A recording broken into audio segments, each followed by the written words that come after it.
क्या आपने खुद से पूछा है मैं वाकई खुश हूँ? क्या पैसा और पावर के बाद भी अधूरापन महसूस होता है? 1938 में हार्वर्ड यूनिवर्सिटी ने एक रिसर्च शुरू की, Harvard study of adult development. शुरुआत में सिर्फ 724 लोग थे, फिर उनके बच्चे और फिर उनके बच्चों के बच्चे। 3 पीढ़ियों के करीब 1300 लोगों को लगभग 80 साल तक स्टडी किया गया। सवाल सिर्फ एक था, खुशी कहाँ से आती है? और रिजल्ट आने के बाद लोगों के सोचने का तरीका बदल गया।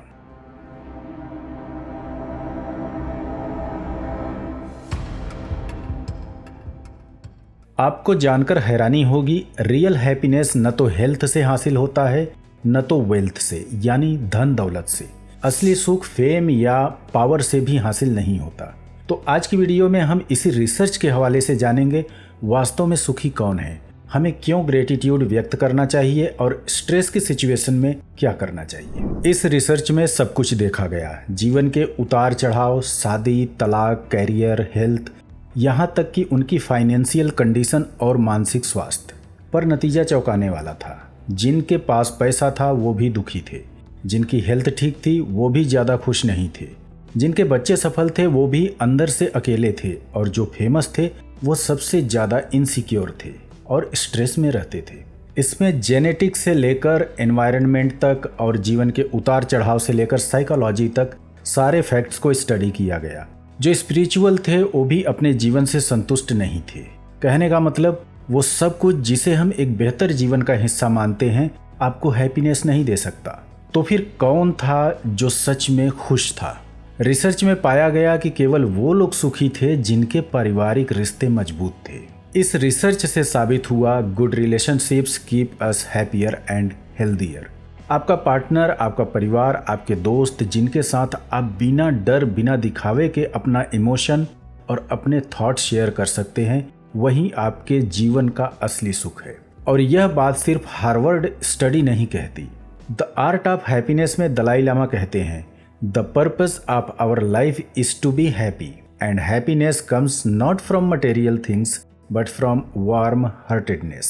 कहने का मतलब, आप भौतिक साधनों से खुश नहीं हो सकते। आपको खुशी केवल तब मिलती है जब आपस में भाईचारा बना रहे। जब आप दुखी हों, जब स्ट्रेस में हो, तो पीछे देखिए, आपने अब तक कितनी मुश्किलों से निकलकर आज तक का सफर तय किया है। याद रखिए, आपके पास बहुत कुछ है जो लाखों लोगों के पास नहीं है। अगर आपके पास पैसा और पावर नहीं है, कोई बात नहीं, लाखों लोग इस वक्त भूखे पेट सो जाएंगे। अगर आपको 2 वक्त की रोटी मुश्किल से नसीब होती है, सब्र करो कि आपका शरीर सही सलामत है। मेहनत करने से समस्या खत्म हो सकती है। उनका क्या जिनका शरीर साथ नहीं देता। अगर आपका शरीर साथ नहीं देता तो भी आपको थैंकफुल होना चाहिए, क्योंकि आपका परिवार आपके साथ है। इवन वर्स, अगर आपके पास कुछ भी नहीं, न पैसा, न हेल्थ, न फैमिली सपोर्ट, अगर आपकी सांसें चल रही हैं तो इसकी भी कोई खास वजह है। आपको इस वजह को जानकर उसके लिए ग्रेटिट्यूड व्यक्त करना चाहिए। इससे आपको कुछ नया करने का मोटिवेशन मिलता है। और जब मोटिवेशन की कमी हो, जब लगे कि कोई मकसद नहीं बचा, तो आगे देखिए। क्या वो रिश्ता है जिसे आप मजबूत कर सकते हैं? क्या वो दोस्त है जिसे आपने सालों से कॉल नहीं किया? कभी कभी जिंदगी की सबसे बड़ी प्रेरणा इंसानों के बीच मौजूद होती है, किसी किताब या कोट में नहीं। जो रियल लाइफ में सक्सेसफुल हैं उन्हें अपना आइडियल बनाओ। ये तूफान में एंकर की तरह हैं। एक किताब जिसका जिक्र मैंने पिछली वीडियो में किया था, मैंस सर्च फॉर मीनिंग, जिसे लिखा है विक्टर फ्रैंकल ने। एक ऐसा व्यक्ति जो नाजी कैंप से जिंदा निकला।